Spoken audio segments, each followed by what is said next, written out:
Good evening, and welcome to a very proper review from Boring Reviews of the movie Downton Abbey. Where's your pinky? That pinky should be up. There we go. It is proper. It is. We are huge fans of Downton Abbey, the TV show. If you have not seen it yet, shame on you. But I'm assuming if you're watching this review, you've definitely seen it and you're excited to hear what we have to say, even if you don't know who we are. We are Boring Reviews, and we review and react to everything you can think of when it comes to cinema. And so when we heard that Downton Abbey was coming out with its own movie, because the show ended a few years ago on PBS, we got excited. I think I might have been a little more excited when I saw the trailer in the theater, and I was so mad. No, I wanted to react to that, but we only react to trailers when it's our first time seeing it. So, we saw Downton Abbey.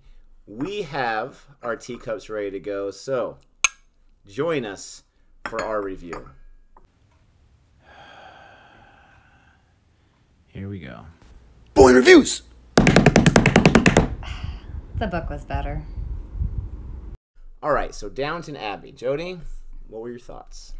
I loved it. So we went with a friend of ours. So shout out to Stacy, another teacher. And she had leaned over and made the comment to me that she felt it was a lot more wittier in the movie than in the show. And I agree with her. I think it had a lot of wit, but it was awesome. The grandmas made the whole movie. They were awesome. The grandmas. The grandmas. I guess they both are grandmas. They're both grandmas. Mary has the child with Yes. Matthew. Yes, very good. No, the grandmothers were great. Obviously, Grandmama. Granny. She is amazing. I'm pretty sure Mary calls her Grandmama.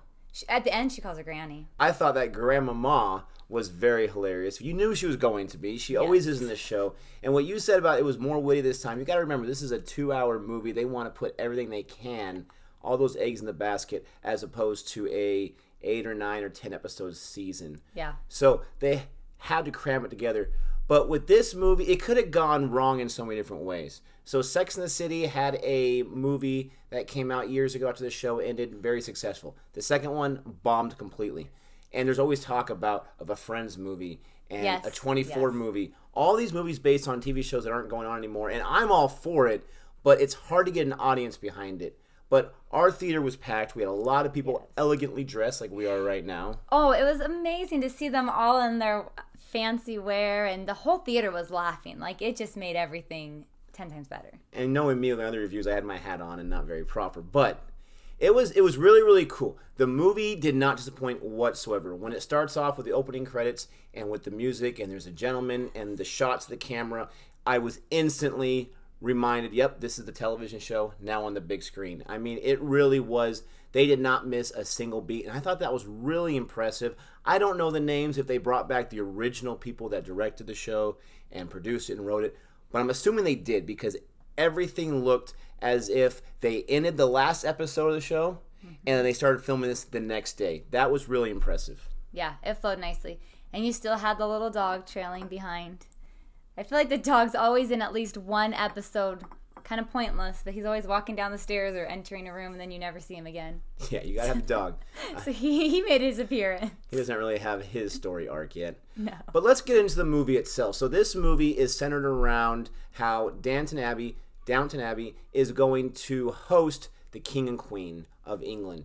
And everyone is so excited. Obviously, with Lord Grantham being a lord, being what he is, he's got that connection with the King and Queen, but they don't come over for tea every weekend or once a month. So this is a huge honor. And so the staff, if you watch the show, you know the staff is a huge part of the show. They are the backbone of this show. It's not really the Grantham family, it's the staff. Yeah. And so they are excited, and they're making preparations. And then there's a huge snag where, wait, the royal staff is actually going to come in, and they're going to take over everything. And if you know this staff as well as we do from the show, I told my wife as it was starting off, I was like, wow, they're actually getting along. Yeah. They've gotten past all their drama, which that's the best part of the show, by the way. Yeah. This group, they're not going to sit, or they're not going to take it lying down. They are going to fight for their chance to serve royalty. Except I must say, Thomas remains Thomas. I can't let now, it go. which Thomas? We have Tom, right? No, The not son-in-law. the Irishman. And then we No. have Thomas Burrow. Thomas Burrow, the butler. I love that guy. I can't. Like, He has grown on me through the show. I hated him the first few seasons. He was so devious. But then I started to sympathize for him. And I love that character. So I was happy with the story, with the plot line he got. But you're right. What do they do with him? They kind of push him to the side, right? They do. They kind of push him to the side. And I feel bad. I should be a more forgiving person. But with this show, and maybe I justify it because it's a TV show and it's not a real guy, I can't sympathize with him. I think he's just awful. I think even in the show, when you watch it, when something doesn't go his way, his personality comes out. He's a little bit of a... it's him, and I can't let it go. What is that? He's a jerk. Oh. See, as teachers, we get to work with all types of students. And sometimes, every once in a while, you have a student that's a little less than perfect. But as the year goes on, you learn how to work with that student, and you see that student overcome, and then they end up being very endearing on your hearts and on your mind. That's kind of how Thomas Burrow is for me. I really like that character. I've seen him, and I feel like that character has made strides to be better, but he's not going to completely change his stripes. But as far as the story goes, I was very, very satisfied. I will watch one of these movies every single year. The reason why is I love this show so much. I love the characters. I love what they presented. I love how these characters are flawed. But this movie took everything we knew about them, all the original actors. I mean, they brought back as many people as possible, even Mr. Mosley, and he has some great moments. Oh, he's and the that's best. the thing. Every character has great moments. Yes, they all do. They totally do. Even Carson comes back, and I love it because walking back, I'm ready. At the beginning of the movie, like, you can just tell when he's in his garden and he finds out that the royal family's coming. I was like, oh, Carson, he's gonna have to come back. Like, he can't just let this go. So I was so glad that Mary came, because he can never turn Mary down. Well, yeah, 100%. He loves Mary. And we were all thinking that before his wife made the comment. But see, that's what's great about this movie is it's been a few years since we finished it, right? Mm-hmm. And you tend to forget some details. I had forgotten about who was with whom in some of the situations, like Carson and the head maid. I had forgotten that they had gotten together, and spoiler alert. And so when I saw that, I mean, automatically, oh yeah. Okay, I was all in from the beginning, but it was really, really great. There's not one dull moment, in my opinion. Being a fan of the show, you are going to love this movie 100%. There are some touching moments. Yes. There are some powerful moments. There are some moments where you think it's going to go one way and it goes the other way. There are moments where it's not just drama for drama's sake. There's several parts in this movie where I was grateful for the journey we went on, because it was worth it in the end. And that makes sense. Yes. And I like some moments where it made you think of things you don't realize. You just think of kings and queens and princesses and all these people just having money and life is easy. But there's moments where you have people in the Crawley family and in the royal family, how they bring up things that they have to do because of their title, because of their status. What they're expected to do. What they're expected to do. That doesn't fit what they want to do, what they enjoy. And I think that too oftentimes we just think their life is perfect, they have all this money, they can do whatever they want. But we don't think about the expectations that they're held to as well. And it makes you feel sympathy for them. Totally. So one other thing I loved, and we're not going to get into any spoilers here, any big-time spoilers, but one thing I loved about this movie is you have all these different characters that we all love, and some love more than others.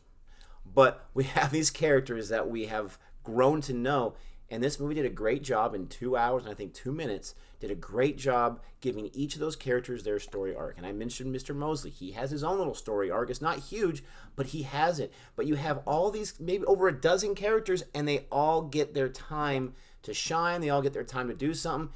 And it just was very, very fluent, and the flow was very natural. I loved every minute about it. What are some last thoughts that you have about it before we give our grade? I was so disappointed that Lady Sybil didn't come back. As a ghost, as something. From the grave. She's my favorite. I knew she wasn't going to come back, which is why I say that. Downton Abbey zombies? Ooh. Don't even think about it. Don't even think about it. They did a Pride and Prejudice and Zombies. And it was horrible. It was horrible. But it's good. You should go see it. My grade, I would give it an A. I enjoyed it very much for that style of movie. So, after pondering about I don't know what this was. After pondering, I'm not a tea drinker. After pondering about my score, I think it would only be, and this is empty, I think it would only be proper and elegant and professional of me to give this grade what it deserves, and I would give it an A-. Now, why an A-? Because this is a great movie, right?